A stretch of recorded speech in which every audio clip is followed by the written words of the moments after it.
hit the button, and let's hope the machine doesn't explode. I got my fingers crossed for us. This might be a problem, but every time I started having this routine where when I come home, I make another cup of coffee. I usually was like a 1 cup of coffee a day guy, but now I've been doing this new routine where I'll make another cup of coffee when I get home, just to kind of like wake me up a little bit and motivate me to do more things around the house. And every time I make coffee, I do like, I'll boil some water in this pot and then I'll do like a pour over. But every time, like, there's like this little film over the top of it's not even film, it's like little patches of like some sort of film. And I don't know what that is, like on the top of my coffee. So I don't know if I'm gonna die, or maybe it's good for you. Who knows? I'm not sure. Just like what is it, like the froth from that might have been made from the coffee being boiled? I don't know. I hope so. I don't want to say it almost looks like an oil over your, like if you see oil and water or something, but it's kind of close. It worries me. That's all I'm saying, Mike. I would keep one eye out on Megan. Maybe she's trying to poison you. I don't know if it's the pot I boil it in. It's getting old. I don't know if it has to do with the coffee filters I have, or if it's just the coffee. All I know is I'm gonna keep drinking this, and I need to invest in a kettle. Yeah, I would advise the Ninja. That's what we have, and it probably is the best coffee machine we've ever had. Well, I have a Keurig, and that's okay, but I don't know. I even have one of those like little reusable pods to put the ground coffee in, so it's like more fresh, but it still just doesn't, like, to me, taste as good as like just the pour over coffee.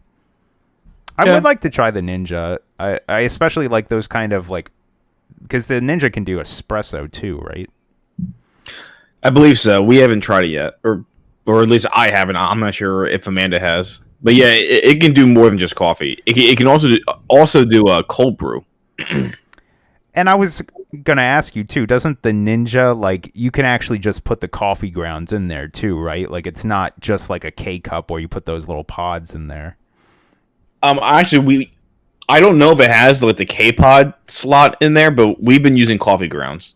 Okay, yeah, I'll have to look into that then. Might be a good investment. Yeah, because I don't really care for like getting those K cup things. I don't know if y'all know this, but for coffee, you want to get it the freshest. You want to get ground like right away. Like, the longer coffee is ground and sitting on the shelf, it's almost like technically getting worse in a way.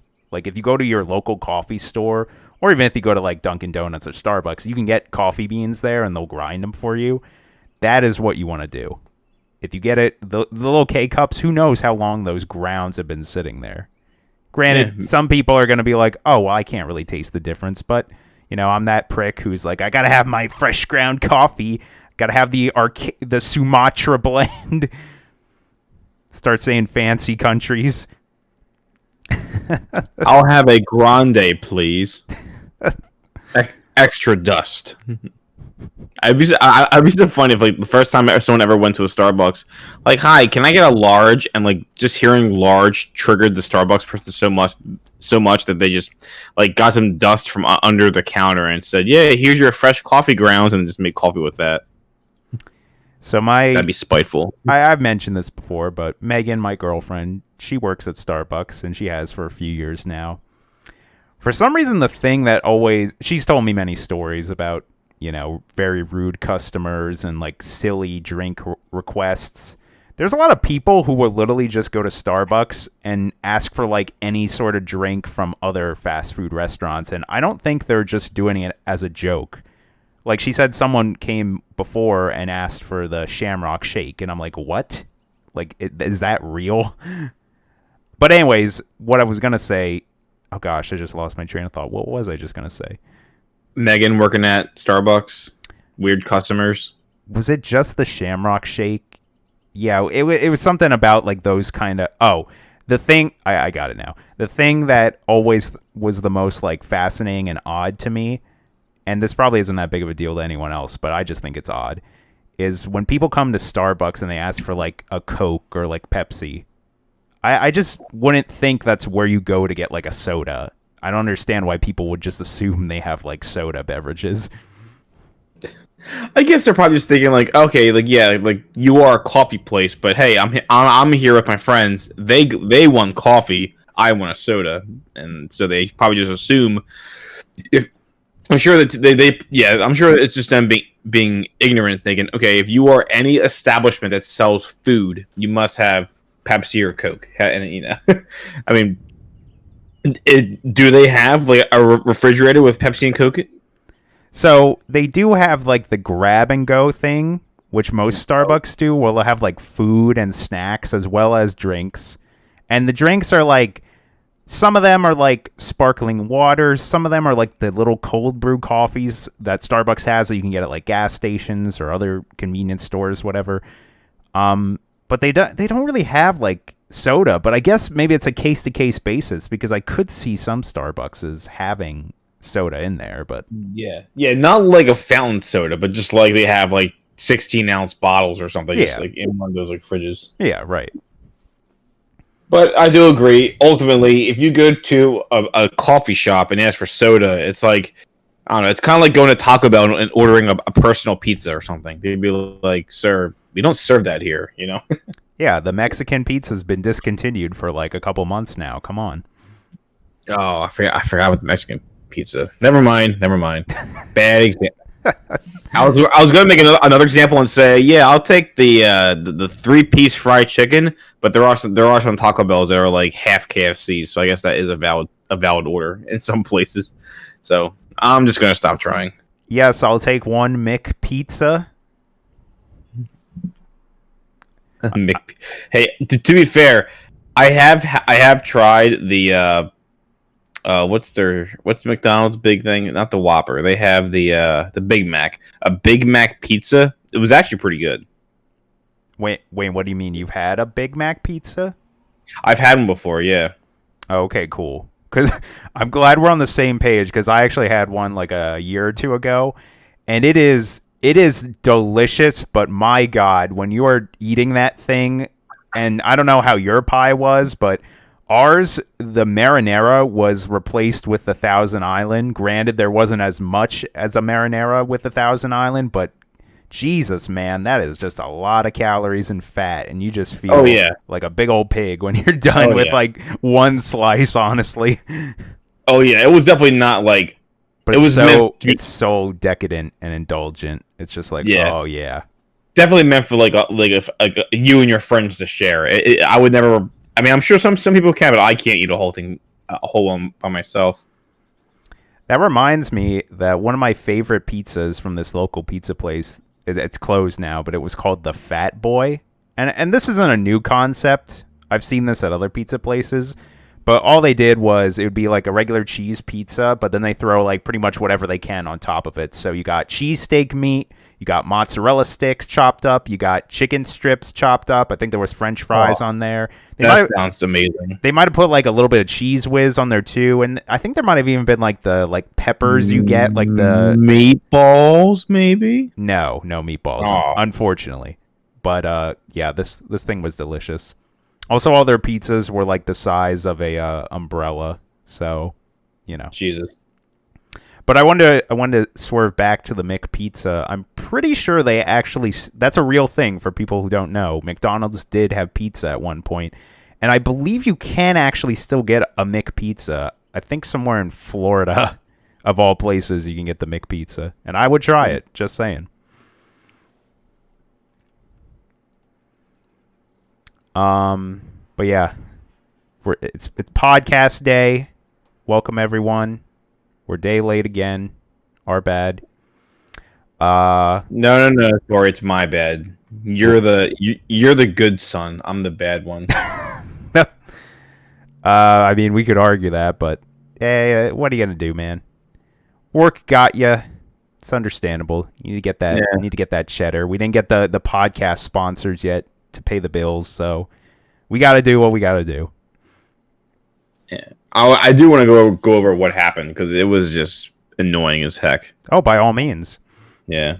Yeah, I guess we're at that first stage of the podcast. So basically, I was getting ready to leave, and like the operations groups that work in the building that I'm in basically wanted me to take like as part of my job is to actually lock out like equipment in this facility, and it's like for safety reasons. It's locked out so that way no one can ever operate it, and that way because if people are working on it, you don't want somebody flipping the on switch and then the machine moves around and a motor turns on and someone can get hurt. Right. So I locked things out and I unlocked them. Well, the problem was that there was a new safety rule that was implemented Monday morning at midnight. Like it was just like on Monday, this new safety rule was implemented, and basically, see, like the company I'm at, they have a union contract, so they have like mechanics, plumbers, pipe fitters, and electricians and everything that work from the union, but that they work on site. And they all had to follow this new rule. It was just like it was like a company, like a global company new policy, and basically it just says that I was no longer able to power on equipment, so I like couldn't go over to like a breaker and flip the switch on or off, and that even includes going to for anybody who works in like the factory environment. I'm sure some people might know and Corey, maybe you have some familiarity. If there's like a skid or a piece of equipment and it has like like the control panel usually has like a little off and on disconnect. It kind of looks like a little like circle switch, I guess. It's hard to explain, I guess. But I think I know what even you mean. that. Pardon me? I said I think I know what you mean. Yeah, but even those things, technically, that's me energizing and de-energizing the skid, and that was no longer allowed by people who are not electrically qualified. Oh. And so that became a big thing where it's like, okay, well, then we need an electrician to turn off and on everything and anything whenever it has to be turned off or on. And that became a big, like, people were just like, that's impossible because there's not enough electricians around the entire plant to handle that. And so, unfortunately, I got stuck waiting for like an additional couple hours to like gather up some electricians and like call the safety manager. It was pretty brutal. And I think the safety manager was in the middle of like an interview with somebody, so like she kept saying like, yeah, like 10 more minutes. Like she was like messaging us on the computer, like, yeah, 10 more minutes, and we're just waiting around like in the conference room for like over an hour before she finally called us. And then we had problems with the phones. And it was just for her to explain the policy. And apparently, there were some arguments. And long story short, this policy was not proofread and it's worded improperly. It actually references tables and spreadsheets from like an old policy back in like 2004 or something. So that don't even exist anymore. Wow. So it's just, yeah, it's bad.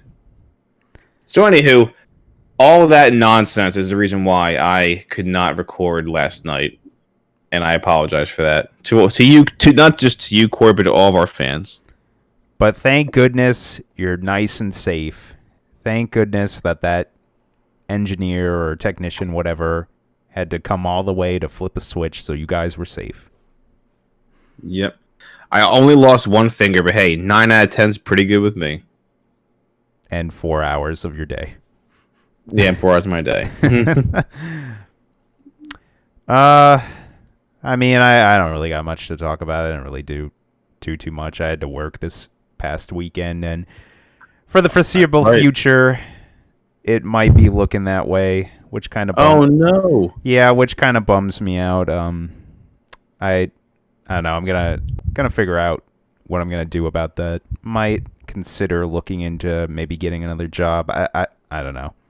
They didn't say this is going to be a permanent thing, but it could be a few months, which I don't really care for. I mean, of course it's nice to have the extra money, but it does really like bother me just not having the 2 days off because, I really do need that time to like relax. And especially even with us, just to record for our YouTube channel and whatnot. Yeah, our Let's Plays, man. We need that time. Exactly. So that I'm going to have to figure something out about that. We'll see what happens. I don't know.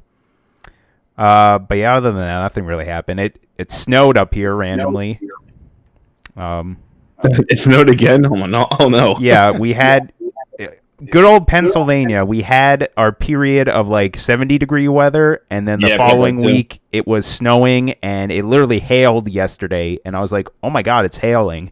It's kind of funny. I feel like I'm getting old to the point where there's a weird weather going on outside, and I'm like, ooh, it's hailing. And I actually like ran out there, and I was like recording a little video like, it's hailing. This is kind of cool.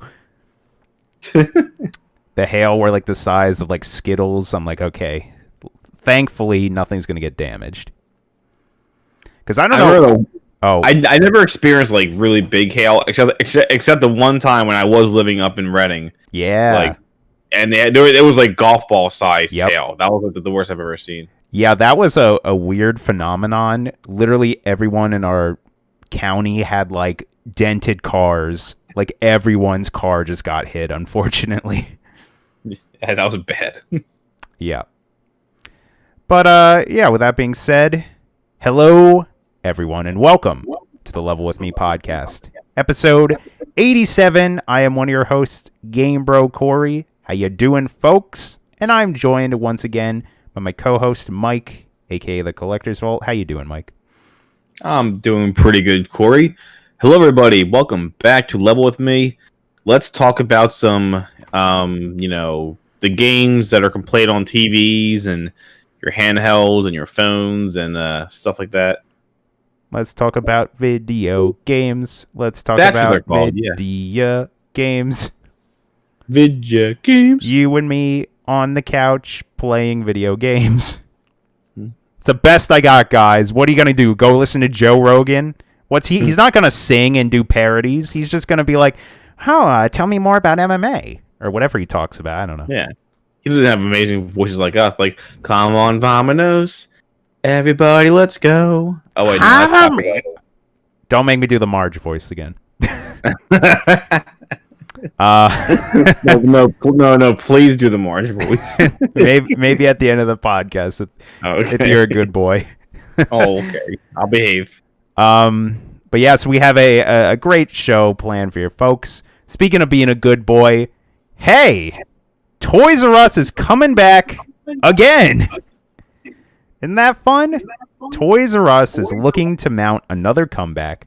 The retail chain is planning to open stores in North America again under new ownership of WHP Global, a New York-based brand management company.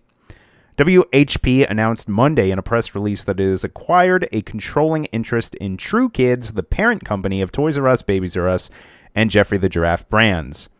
We're in the brand business, and Toys R Us is the single most credible, trusted, and beloved toy brand in the world. We're coming off a year where toys are just on fire. And for Toys R Us, the U.S. is really a blank canvas, said the chairman of WHP and CEO, Yehuda Schmidman? Schmidman? Yeah, I don't know. That sounds like a fake name that someone would make on like SNL, Schmidman. No offense to Yehuda Schmidman, but to the Schmidman family, whoever lineage. Yes. It's all in good fun. But hey, that's cool. And I mean, they're definitely right. I was just thinking about like reading this. Like, yeah, Toys R Us sold Pokemon cards. I mean, they'd be selling out of those. Toys R Us sold video games. They'd be selling out of PS5s and Xbox Series X's. They would definitely still be making a killing. Yeah, it's just I'm not sure what about Toys R Us made them a little bit more expensive than everything else, because that was kind of, I think, the biggest downfall is their prices were just all a little bit higher. They remind me of like a convenience store, because I think people don't realize, like, if you go to a Wawa or a 7-Eleven, things there are a little bit more expensive, and it's because basically, like, you're paying for the convenience of it being there. And Toys R Us was the place where, like, if you wanted, like Corey said, if you wanted a toy or a video game or like card game stuff, they had it there. It was a bit more pricier, but they had it there. Yeah, I'm not sure why they always did. Like, yeah, everything was like $1 more or a little bit upmarked at Toys R Us, and it is very odd. I don't understand why it was like that. I even worked at Toys R Us for a brief period of time, and they didn't tell me the secrets, so sorry, guys. They're probably just like, well, Corey, we tell you, but then we have to kill you. Oh, man. That job was a hoot. I wish I had good stories to tell, but I don't really have any. I even worked there on Black Friday. That was a mess, though. I do shout outs to my boss, who, when I got there on Black Friday morning, I think I started at like 8 a.m. and I was just like so tired because I usually just worked like closing shifts. And when I was working, they were open later for like the holidays. So I was there till like 11 p.m. or sometimes even midnight. And they're like, oh, yeah, you got to come in tomorrow early for Black Friday. I'm like, right. So, yeah, I was just like super dead, tired. Like, I was like, oh, God, like, I don't know how I'm going to function today. And literally for like my first like 2 or 3 hours, my boss was just like, oh, yeah, just stand here and you guide people to the different lines, like to the checkout, you know, like I was pretty much the checkout director, so to say. And I'm like, oh, perfect. I barely have to do anything. Got it. I'm the boss of the line. I tell you where to go. No, ma'am, you're going in number 3, not number 4. Get in number 3, okay? Don't make me use the whip. I'll whip you into that line. I will tell one more story, and this one still makes me feel bad. So I worked in the electronics department mostly because it's me. I know video games. I wasn't too familiar. Toys R Us had like a lot of like tablets, especially like kiddie tablets, and I was not like familiar with any of that shit, honestly. But you know, they would want you to walk around and engage with the customers, and you know, say like, you know, hey, how you doing? Need any help finding anything, whatever. And I mean, throughout most of my life, I've always been like a little bit like shy and kind of like socially awkward. So there was this one time when there was a family walking around, and let's just say they were African American, and I, in the bottom of my heart, I really wanted to ask them like, hey, how you guys doing? Do you need any help finding anything?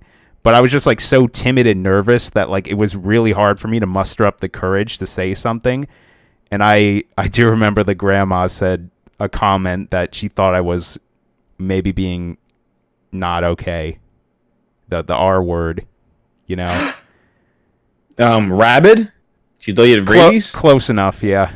No. That was a big L that day. I am not the R word. I'll just say it, racist. I did not prejudice against them. I did not think... That's not even the word I was thinking of. I know it. Yeah, not that R word. Yeah, but but yeah, I had, again, I was just socially awkward, and I don't know. I just thought that was funny. Oh, that is kind of funny. Anyways, though, we know like that's not you, but that's funny. Yeah, and I was just like, okay, I literally just backed out of that situation. I'm like, well, I can't interact with them now because I feel bad, so I'm just gonna walk around somewhere else. I'll just mosey on back to the video game department and watch people play games on the TVs. Yeah. That was my favorite part about Toys R Us. They actually had little chairs there for you to like at the kiosk where you can like play games or the sample games. Oh my gosh, good times. One thing that was a little annoying about when I worked there is it was during the craze of like the Skylanders and not Xfinity, that's the Comcast or whatever, the Disney Infinity, like all those like Toys to Life things. And there was just like a commercial that would play over and over and over, and I could still hear the like sound clip in my head. It was literally just like some weird like musical riff, but it would just keep playing advertising the Disney Infinity toys, and I'm just like, oh God, I've heard it so many times. Yeah, I had that with Giant because I memorized the musical tracks because I knew exactly which song was going to be playing next after one song ended. That was bad. Oh yes. Yeah, shout outs to all the companies who play the same radio or CD over and over and over and over and over and over. They really care about us. Well, speaking of companies that care about us, or maybe don't, EA. Always got good news to talk about EA. They don't care. They care about one thing, and it's what's in your pocket or your wallet, more importantly. EA is the head of the latest video game scandal. Everyone likes a good scandal.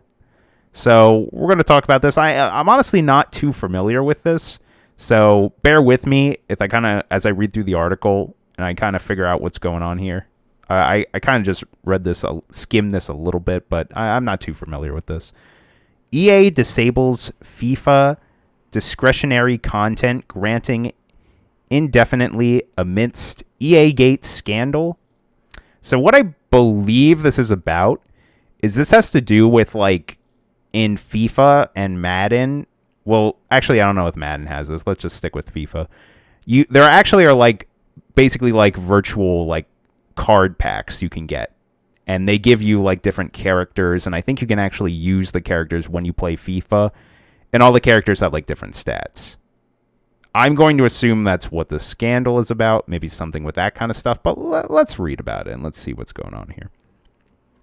EA has halted all FIFA discretionary content granting for an indefinite period of time as it investigates allegations that an employee or at least someone involved with EA FIFA has been selling rare FIFA 21 Ultimate Team items on makeshift black market for real money. Well, there you go.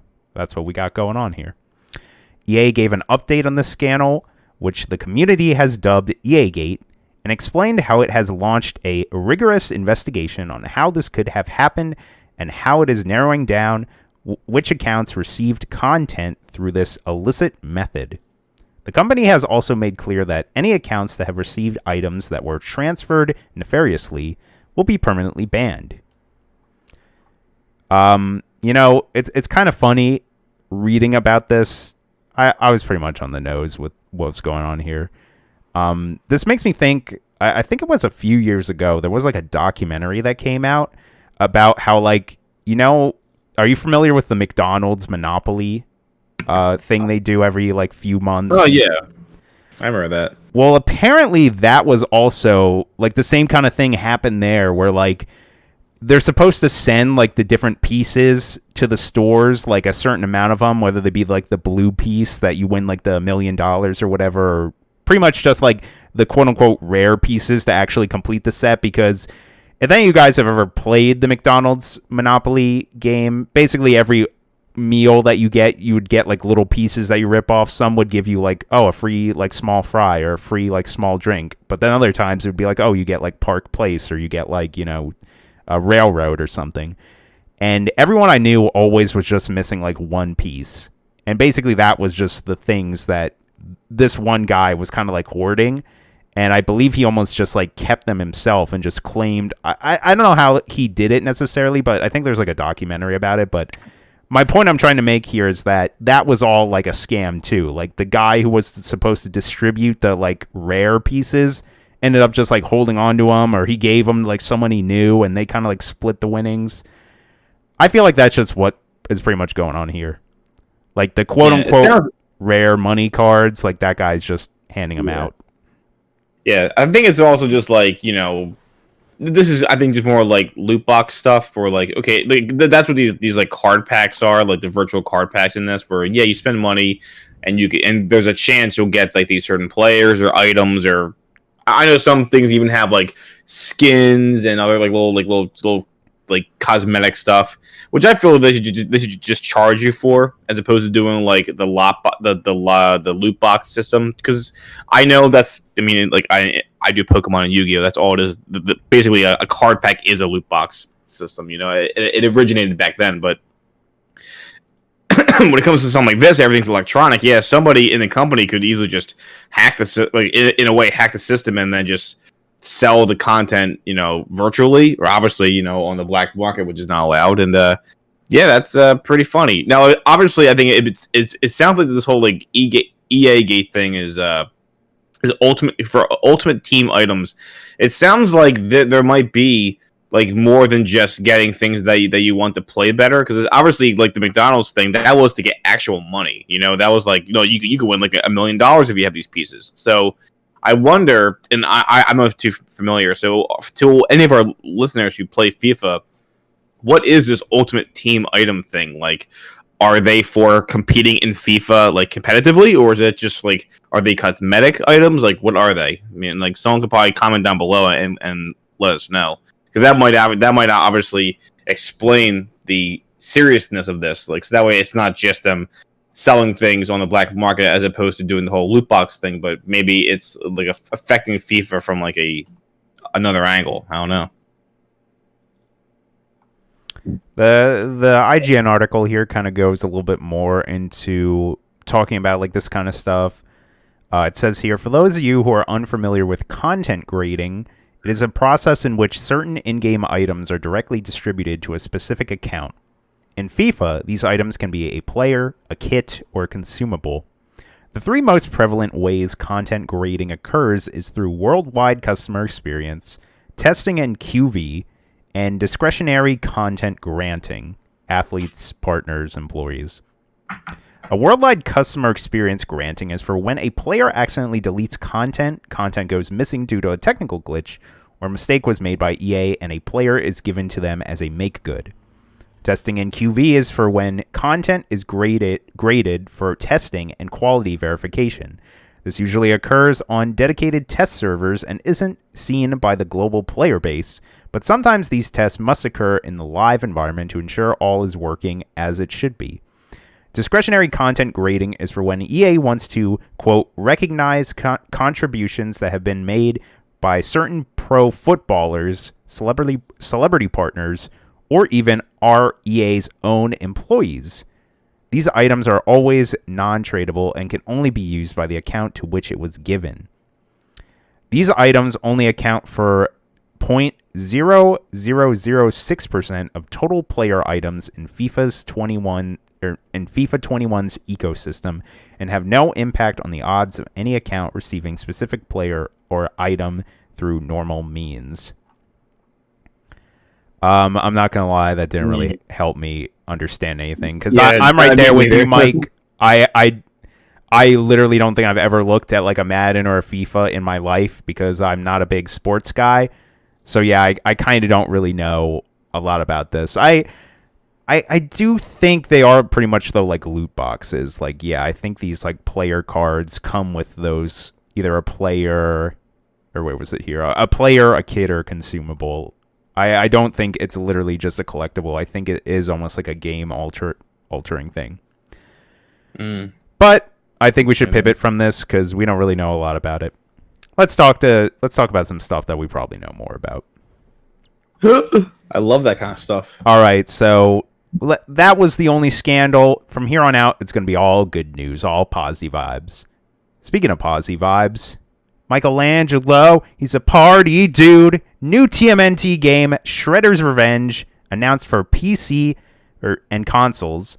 Teenage Mutant Ninja Turtles Shredder's Revenge has been announced for PC and consoles. It's a 4-player co-op side-scrolling brawler developed by members of the Scott Pilgrim vs. the World, the game team. Inspired by the 1991's TMNT Turtles in Time, Teenage Mutant Ninja Turtles Shredder's Revenge offers a classic pixelated art style and shell-shocking new abilities built on a foundation of classic brawling mechanics. Players will fight through a breathless tour of iconic TMNT locations such as the New York sewers and Dimension X to thwart Bebop, Rocksteady, Krang, and Shredder. The trailer for Shredder's Revenge also debuted a new take on the famous TMNT theme song performed by Faith No More's Mike Patton. A release date for the game was not provided, but we know that the game will come to PC and consoles when it launches. This actually looks really cool. For those of you... I'm so pumped. Oh my gosh. Yeah. I love those games. I love Turtles in Time. And what was the other one? There was one for the Sega and one for the Super Nintendo, but they're both really good. I'm trying to think of it. I know what you mean. Turtles in Time, I think, was the Sega one. Let me know. I got to check this. Please continue. I have to go. I have to do some research now. I do just want to say that, honestly, I'm not like a big fan of the Teenage Mutant Ninja Turtles, but I do like them. I just haven't really ever pursued like watching the cartoons or even reading the comic books or anything like that. But this game, it fucking slaps, guys. Please go watch the trailer. It's not that long. The love and attention put into like all the sprite work of the characters. I mean, this is such a small detail, but I love it. All 4 turtles have different like run cycles, and I think that's super cool. Oh man, I'm looking at this. This game just looks like it looks so nice. It looks like by the way, the cash. other game was this is people are gonna buy the heck out of this. Oh, by the way, the other game was called the Hyperstone Heist. That's what it was called. Oh, okay. But yeah, it was just such a great beat 'em up game. So good. Oh my gosh. Not to mention the in the trailer, it has like the great music like they mentioned here, and I believe there's a little bit of like chiptune in there. Actually, I don't remember if there is or not, but it's just, this looks so cool. I'm super excited for this. I'm gonna go re-listen to the old song, Pizza Power, something Pizza Delight, Pizza Power. Yeah, that makes you feel all right, or something like that. That song was just, as Frank Reynolds would say, it was just the tits, man. Any video game that has pizza in it is A-okay with the Level With Me podcast. This is very true. This is very true. Moving on here, we have this is pretty interesting. Square Enix presents digital showcase announced. Will include reveal of new Life is Strange game. Square Enix has announced a Nintendo Direct style digital showcase, Square Enix Presents, very creative name, which is set to reveal new games like a new Life is Strange and give updates on existing ones like Marvel's Avengers and the upcoming Outriders. Square Enix Presents will be the first in a new series of digital showcases for Square, with the inaugural installment airing on March 18th at 10 a.m. Pacific and 1 p.m. Eastern. That's tomorrow. The full lineup unveils the reveal of the next Life is Strange game, Outriders, which I believe comes out in a few weeks here, Ball in Wonderland, which also comes out, I believe, very soon, the ongoing celebration for the 25th anniversary of Tomb Raider, Marvel's Avengers, which I assume that'll probably be an update about future content for that game, Just Cause Mobile, new mobile game announcements from the award-winning Square Enix Montreal studio, and a look at a few of the whimsical games from Square Enix sister company, Taito. I'm actually very excited in this. I am a big closet Life is Strange fan.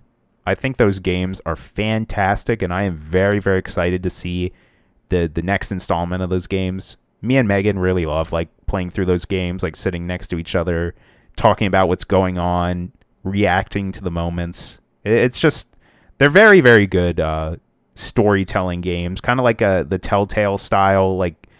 I don't want to say point and click, but it's like those very narrative where you kind of pick your what your character says. The gameplay is very light, but the story and characters are what you're there for. Other than that, there isn't really too much in this little presentation that really excites me.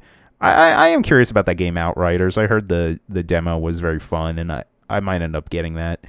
But yeah, man, this is cool, and I'm excited to see more events like this in the future. Yeah, me too. New gaming news is always good for us, or game announcements, I guess is a better word. Yeah. Speaking of new game announcements, Halo Infinite won't have dual wielding or playable elites, but you can knock enemies off the Halo ring itself.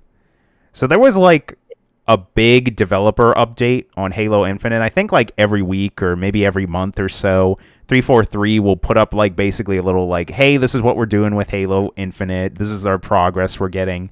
And they'll kind of just update us on little new features here and there. So we kind of have some things we can talk about. As I mentioned before, Halo Infinite will feature some of the series' past features, such as dual wielding or playable elites, but it will include a very new feature. You can knock enemies off the edge of the Halo ring itself, which is pretty fucking cool. Developer 343 Industries held a fan Q&A in which a number of questions were answered by members of the team. The most unexpected answer definitely came in the form of a response to whether enemies can be knocked off the new Zeta Halo setting. The answer is yes, replied Troy Mashburn, gameplay director, who went on to offer an anecdote, yeah. Oh my goodness. Gosh. About just that. Mm-hmm. I can tell you just recently I was playing in space and I happened to be driving in with a Scorpion tank. I came around the corner and was face to face with a Wraith tank, and just out of pure luck, pure coincidence, I managed to push the Wraith over the edge and just watched it slowly tilt back and just fall into the abyss, which was amazing, unexpected, and just such a cool moment that happened. So, absolutely, you can push things off the edge. It's going to be difficult, but if you manage to time it just right, you're going to see it. That's so cool, man. What a neat feature. That also makes me really interested if that just means that this whole Halo is like the open world. Like if you're just able to actually walk around the whole thing, which is kind of nutty. Yeah. Yeah. That or maybe just like certain missions are going to be taking place on like the edge of the Halo, you know? That's my guess. That could be too. It's just I just don't see them making an open world Halo game like that. I mean, they could. I think that'd be a really cool idea, but I think this is just being a traditional Halo game. I'm sure they're just saying like in one mission you're like on the edge of the Halo or wherever this game's taking place, and yeah, you could knock someone off. So I'm sure it's not every level or something. Well, I was under the impression that this is almost like a Halo open world game. Oh. All right, then I'll shut up.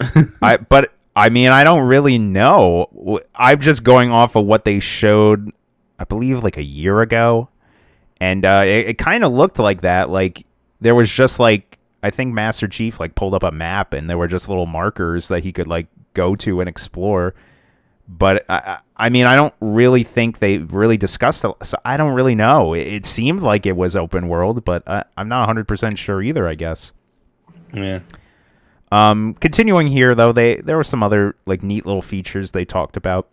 The answers also covered the facts that the game will have a day-night cycle, which affects the enemies you run into, dynamic weather, multiple biomes and sub-biomes, audio logs to discover, and cutscenes will reflect the equipment you're carrying and the time of day you're in when they begin. That is such a small detail that I absolutely love. I hate when I'm playing any video game and your character is wearing like a specific set of armor, or you have like a really cool weapon, and then it goes to the cutscene and it goes to like the default items. It's like it just almost like takes me out of the game for a second because like that's not what I'm using. Give me my badass shit. Yeah, actually, it's funny. Like reading that, I guess that does kind of like even earlier in the previous paragraph. Yeah, it mentions it being a more sandboxy experience and all the different biomes. I guess it is a more open world game. Wow, that's really crazy. I mean, it definitely is ambitious because they've never really done that before. The closest thing would be like ODST, which had like a tiny bit of backtracking, but that's more like a Metroidvania than an open world game. Yeah, well, it was kind of like every other level was you back on the streets or whatever. Remember, and so like you would like keep continuing on in like kind of like a hub world like area, but then they would take you out of that and go to the other missions. If I'm remembering ODST properly, it's been a very long time since I played that game. But that was pretty much it. They go in to explain why they took out dual wielding and playable elites. But I'm gonna be honest with you guys, I didn't care about either of those things anyways. I like Halo Pure. I like just one gun. I like just being the Spartans. I've never played as the elites. Anyone who says otherwise, you got bad opinions. Get out of here. All right, I guess. All right, well, I guess I'll just mosey on out of here. All right, guys, I'm putting up the flyer for the new Level With Me podcast co-host, excuse me. I'll just wear a mustache and be like, "Hello, sir. I'd like to apply for the job." No, I'm not Mike. My name's Nick. I'm Miguel. Yes, moving on here from Microsoft. Now we pivot to the other side, Sony. This was actually just announced today. Play at Home PlayStation offering 10 more games, including Horizon Zero Dawn, for free. Sony will add 10 additional games to its Play at Home program, including Horizon Zero Dawn, in the coming weeks. The first 9 games will be available for free to own and download starting next week on March 25th. Those games are Abzu, The Witness, Enter the Gungeon, Subnautica, Res Infinite, Moss, Astrobot Rescue Mission, Paper Beast, and Thumper. Then starting April 19th, Horizon Zero Dawn Complete Edition will be available to download for free. The first 9 games will be available for free to download until April 22nd, and Horizon Zero Dawn will be available until May 14th. Good job, Sony. Thank you for giving out some more free games. That's really nice.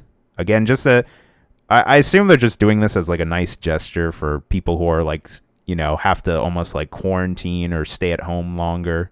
They did this, like it mentioned previously. They did like the Ratchet and Clank game that came out a few years ago. And then I think they did like the Uncharted collection. There was another game with that. I can't remember what it was. But these are all like really good games too. And some of them are really like beefy. I mean, Enter the Gungeon, Subnautica, those games have a lot of like hours in them to like explore and like find everything. The Witness, great puzzle game. Even some of these are VR games, which are actually really neat. Res Infinite, Moss, and Astrobot Rescue Mission. I heard those are all very good VR games. And of course, Horizon Zero Dawn is a very good open world RPG type game. So that is really cool. Wow, Subnautica. I mean, I personally have played the game before, guys. That's a great game to get for free. Oh my goodness. I think even just Horizon Zero Dawn is. I mean, and it's the complete edition too, not like the original. So that's That's an amazing. Right. Game. That includes the expansion, which I heard is like almost as big as the original game. So yeah. That is super cool. Who knows? Maybe Sony just wants you to play these free games, so they're like, okay, now you like Horizon, go buy a PS5 and get the new Horizon. Yeah. But yeah, that's great, man. Everyone go take advantage of that. Maybe I'll check out some of these games. I did really want to get back into Enter the Gungeon. I forget where I played that on. Maybe PC, but maybe I'll re-download that for free because I did really enjoy that game. But now we are going to pivot into the Nintendo news because here at Level With Me Podcast, we love Nintendo so much that we always save the Nintendo news for the very end. It's like the dessert. Although this might not be the dessert you want to start with. This was an odd one, honestly. Nintendo Switch standalone blue and yellow Fortnite Joy-Cons on the way. Nintendo has revealed a new Fortnite-themed Joy-Con set, and it's available later this summer. The Joy-Con set includes a new blue Joy-Con and with the signature Fortnite F on the back of it, and a new yellow Joy-Con with the face of Peely the Banana on it. The Joy-Con controllers include 500 V-Bucks and the Fleet Force bundle, and it will be available to purchase on June 4th. So, like it mentioned, it almost exactly looks like the blue and yellow Joy-Con kit you kind of get now. I would say the blue is slightly lighter. It's somewhere in between like that dark blue they offer and like the neon blue. Maybe it is the neon blue, honestly. It's just hard to tell in this like lighting or the pictures they gave us. But yes, there's very minimal like features to these Joy-Cons. Like I mentioned, there's like on the front of the yellow Joy-Con, there's a little face by the home button. And then on the back, there's on the blue controller, there's the signature Fortnite F, like the article points out. I think that's hilarious. And then there is a Nana sticker type thing on the back of the yellow Joy-Con. Mike, we are one step away from Fortnite Man and Smash at this point. I don't know what a Fortnite is, but I don't want it. Okay. That's a good answer. Funny enough, I heard that they literally just updated Fortnite like a day or two ago, and like apparently it's very drastically different. I kind of want to look at it until I see someone build a wall, and I'm like, oh, I'm out. Never mind. But continuing our Nintendo news, yeah, guys, that counted. It's Joy-Cons. I mean, it's Fortnite, but it's a new set of Joy-Cons technically. Anyways, though, Nintendo reportedly expecting another record year for software with a series of major games. Nintendo is reportedly expecting to ship 250 million units of software in its next fiscal year, comfortably beating its existing all-time records thanks to a lineup of mostly unconfirmed blockbuster games. Oh, really? Per anonymous sources of Bloomberg, Nintendo has briefed some partners and suppliers on its expectations for April 2021 to March 2022, and set expectations of shipping 250 million games. That huge number is seemingly driven by what Bloomberg calls, quote, a series of marquee game releases, unquote, and what analyst Serkan Toto calls a much stronger blockbuster software lineup and new hardware. Ooh, new hardware, you say? Okay. I'm getting a feeling, down there, getting a little happy about that. What, are you hungry? Oh no, I'm sorry. It's just my phone buzzing. Oh. Someone's trying to call me. Never mind. Yeah, that happens. Actually, but now that you mention it, I'm a little hungry. Thank you, Corey. I mean, with this being said, it's almost like the writings in the books that new Switch model is probably going to be coming out. It's all but confirmed at this sometime point, early next year. Which wouldn't that actually be? Yeah, that usually Nintendo does do a new hardware every 5 years, so that does check out. Because the Switch came out in March 2017. It's crazy to think that the Switch is like that old. Like, it doesn't seem like it. It still seems like a new piece of tech to me. I know. 4 years have already come and gone. And of course, very curious about the quote, a series of marquee game releases. Considering right now, I mean, even with the Nintendo Direct, we don't really know a lot about what's coming out this year or even early next year. So that definitely is very intriguing. Yeah, like we said before, that Direct, as exciting as it was for us to get a Direct, it really didn't tell us much of what to expect or like anything upcoming.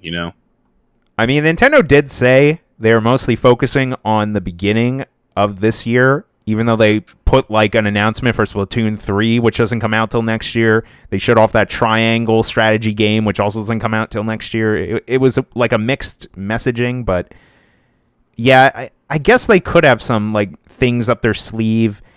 And I was actually just listening to a gaming podcast that they were kind of talking about how a lot of like game studios are actually being affected by like the pandemic way more than I feel like the public sees.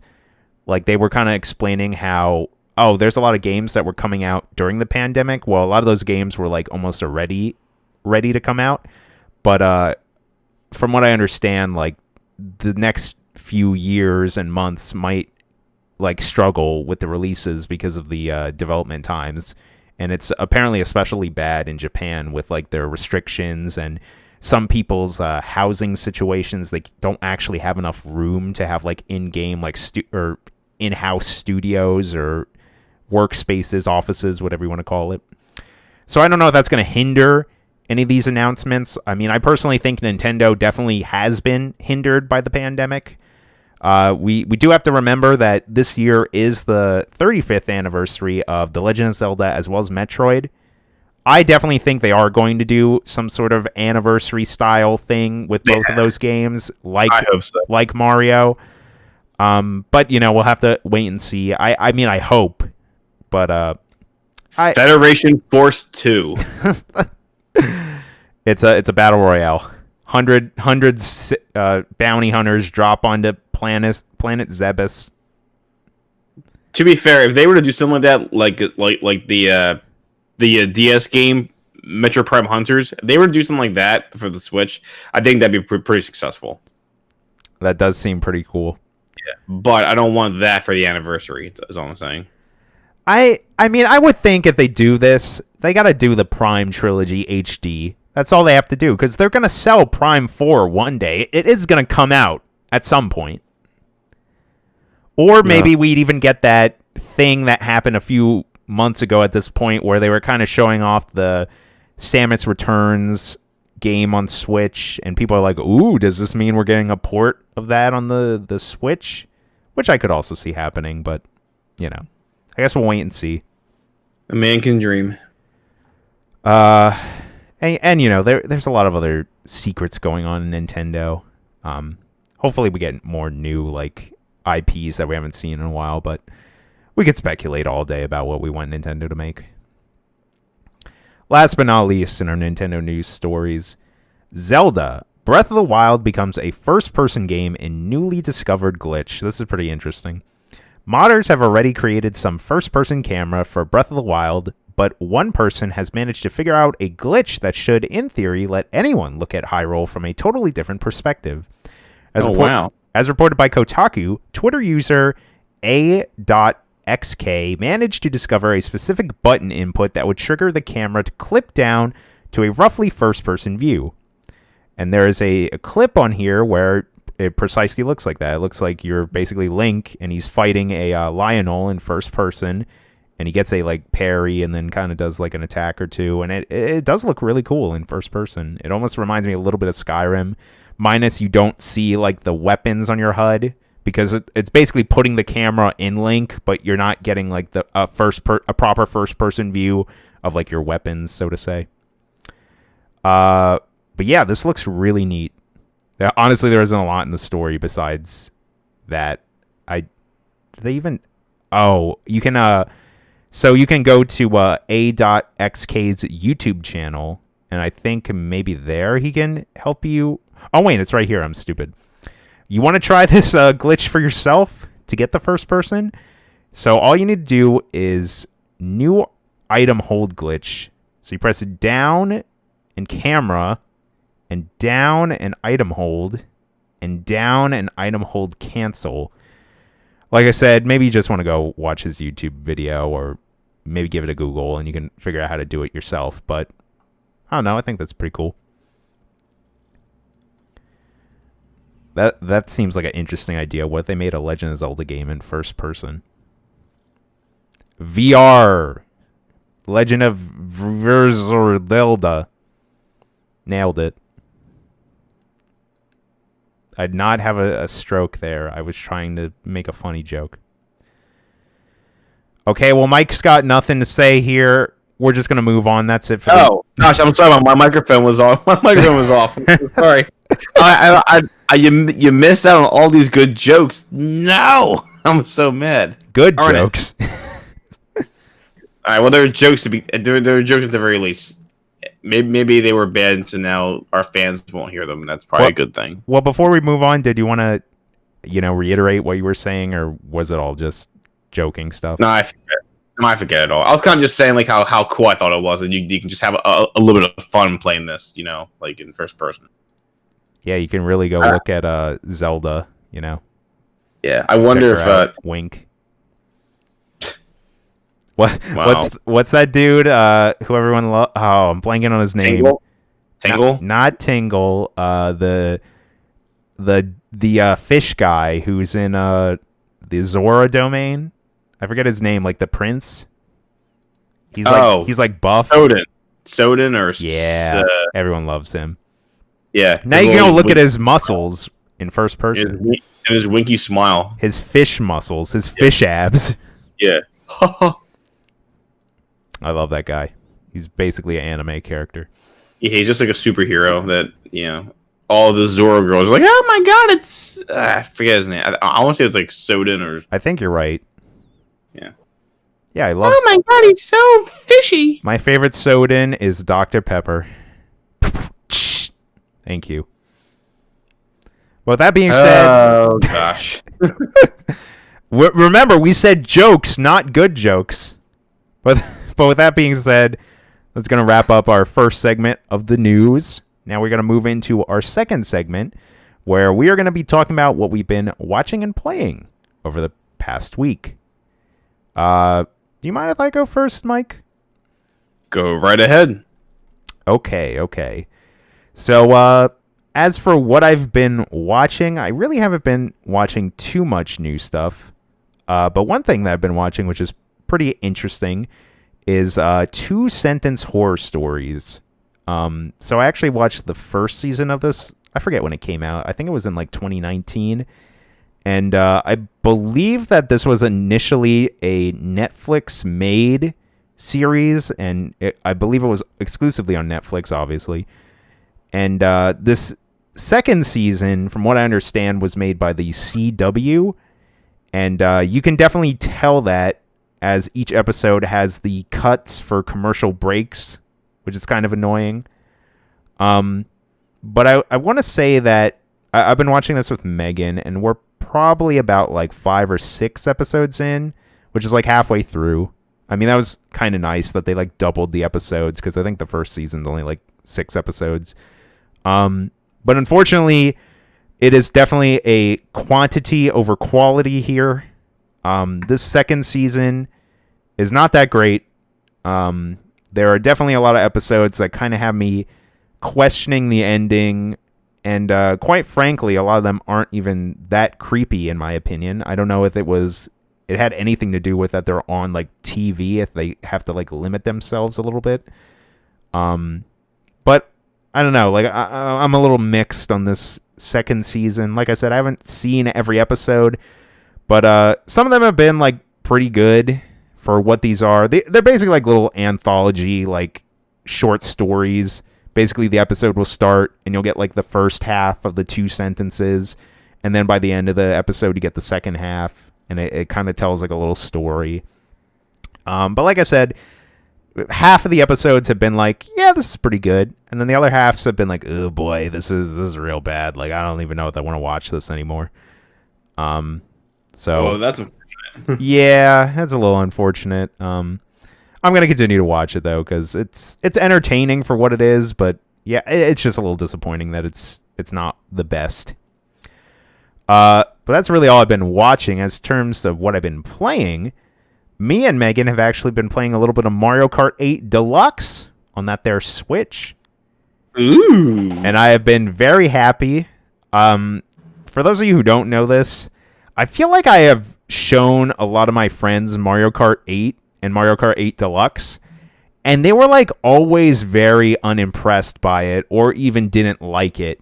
And it always made me go like, what the heck are you guys smoking? This game is so great. It's so fun. It's visually like the best looking Mario Kart.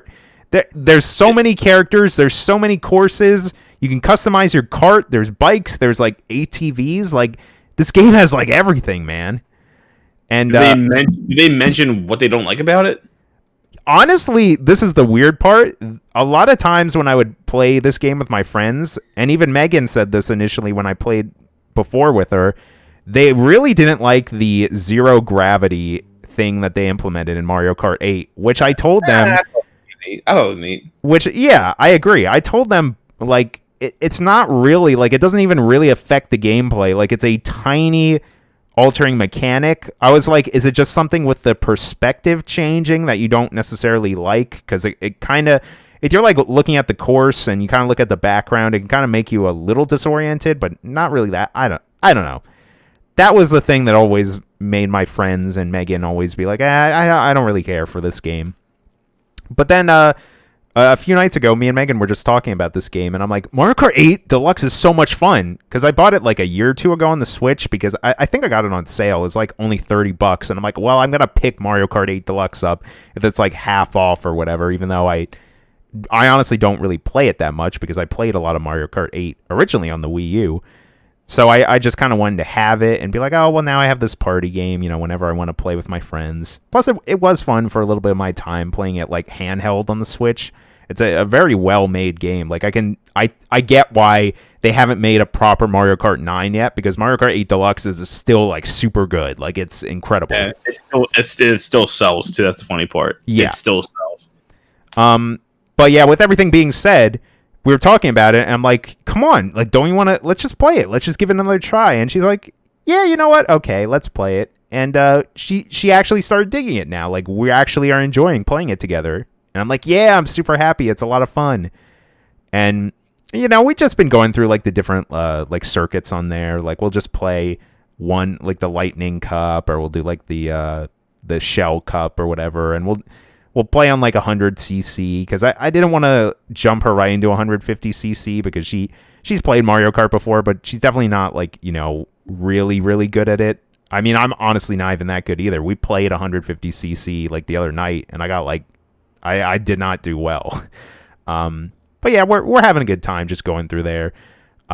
It's funny, like there is still like so much content in that game. Like I didn't really play it too much, but every time we play, we still keep unlocking like new pieces of karts, whether it be the wheels or the gliders. Like there's so much content in that game. It's fantastic. And I also just love all the DLC characters. I would like to see what pretty much everyone is asking for with the next Mario Kart. Make it more like Smash Brothers. Like, just put all the Nintendo IP in there. Put Pikachu, put Kirby, put Samus, put Captain Falcon actually in a racing game, not just a Mii costume, and his Blue Falcon ship. Put him in the game. Just make a new F-Zero, but I digress.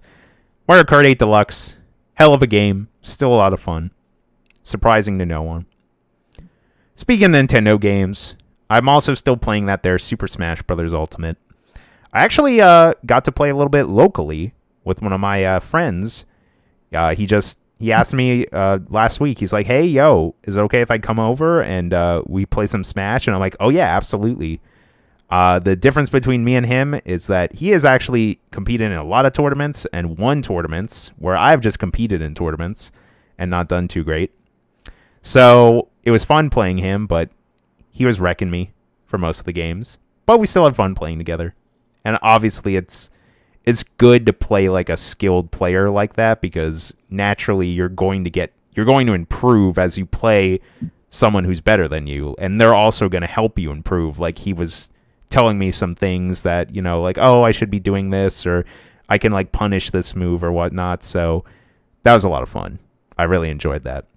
There's also, some people might not be aware of this, but it is very different playing Smash offline and online. Online is fun for the most part. It can be bad. It's definitely not perfect on the Switch, but there actually is like input delay when you play online as opposed to playing offline. I think it's like 8 frames or 4 frames or something like that. So that was another thing that I really had to get used to. It took me a little adjustments to get into the rhythm of that, but once I got there, I was like, oh my god, this is so much better offline with like, friends or in a tournament setting. And that really made us reminisce about the competitive scene, considering, that's been gone because of the pandemic, unfortunately. So that was a lot of fun. I also continued to play more Curse of the Dead Gods. I actually am getting pretty close to beating that game.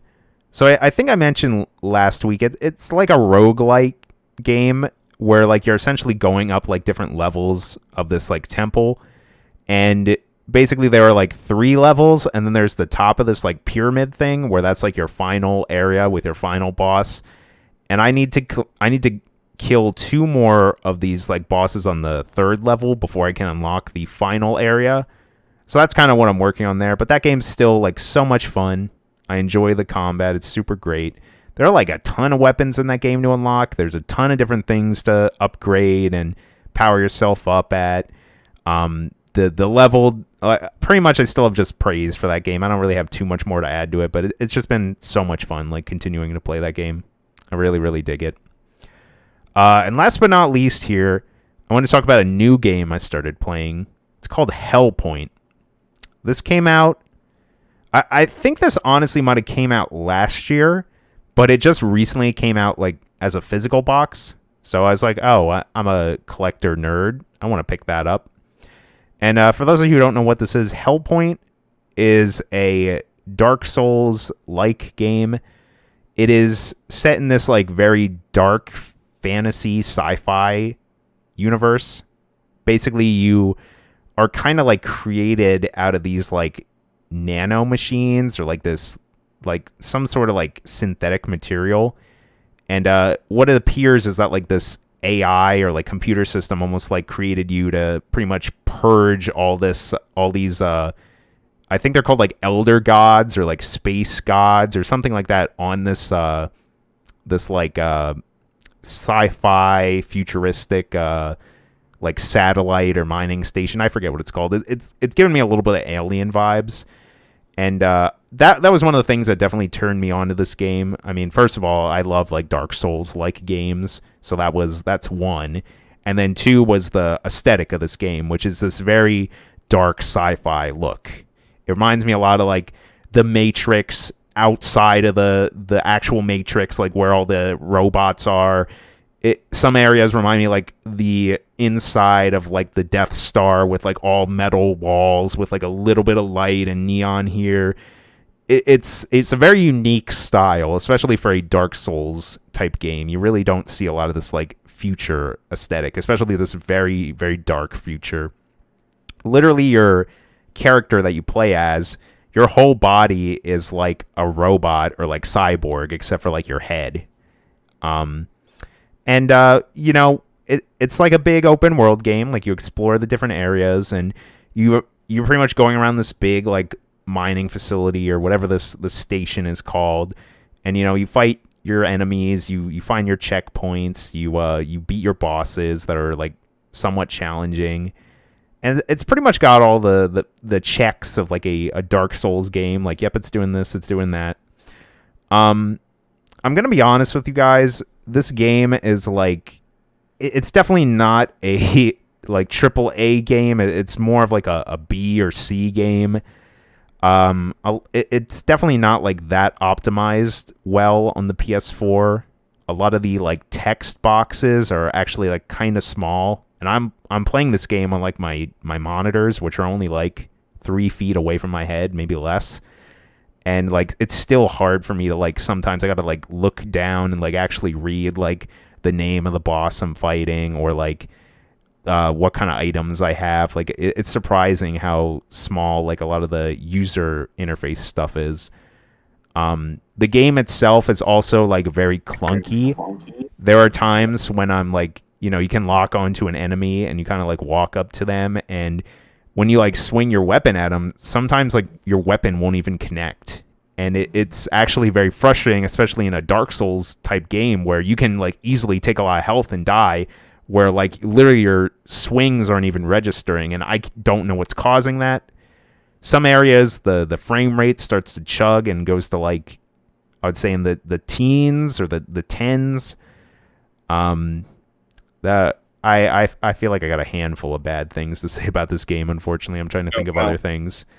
That stinks. But it's like, it's hard. It's just hard for me to like say the negative stuff. I just have to point it out. But there's also a lot of cool things going on here where, with the negative stuff, it almost makes me like bang my head and be like, why am I playing this? Like, I own so many good games I haven't even touched yet. Why am I playing this stinker? But then I think about a lot of the other elements of this game, which are actually really interesting to me.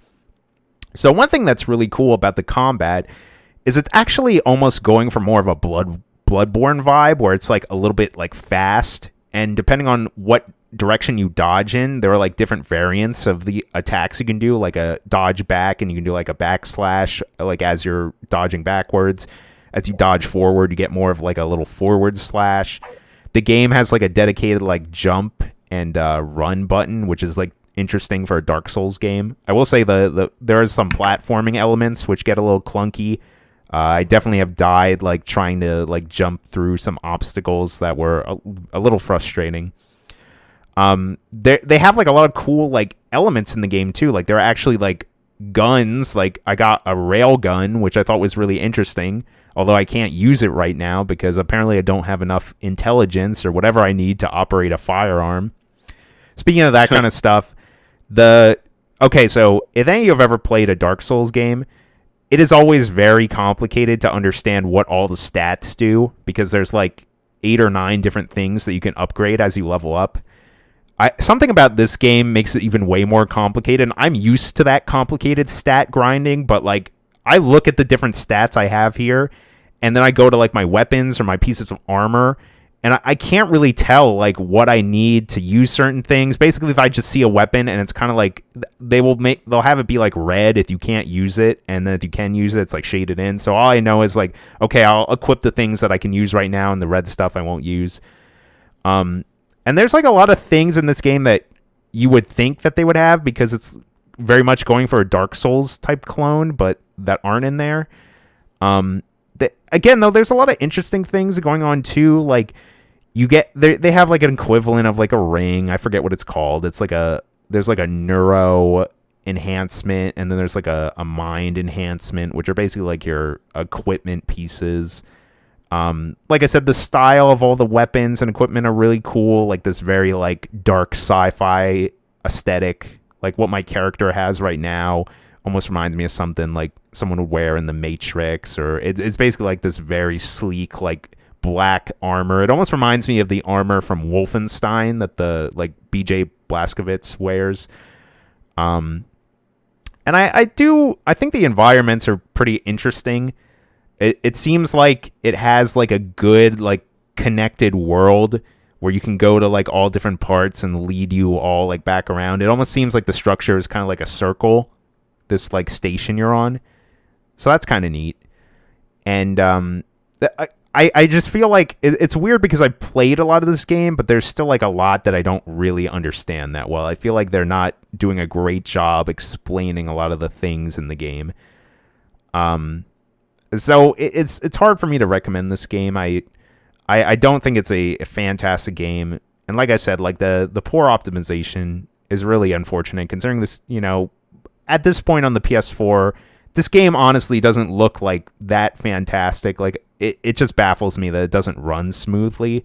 I also know that this game is also on every platform. Like you can even get Hellpoint on the Switch. I do not even want to see that port of Hellpoint because it's probably gonna run way worse. So yeah, it's very like middle of the road. Like honestly, playing this game, I was having a lot of memories of Cyberpunk with the amount of bugs.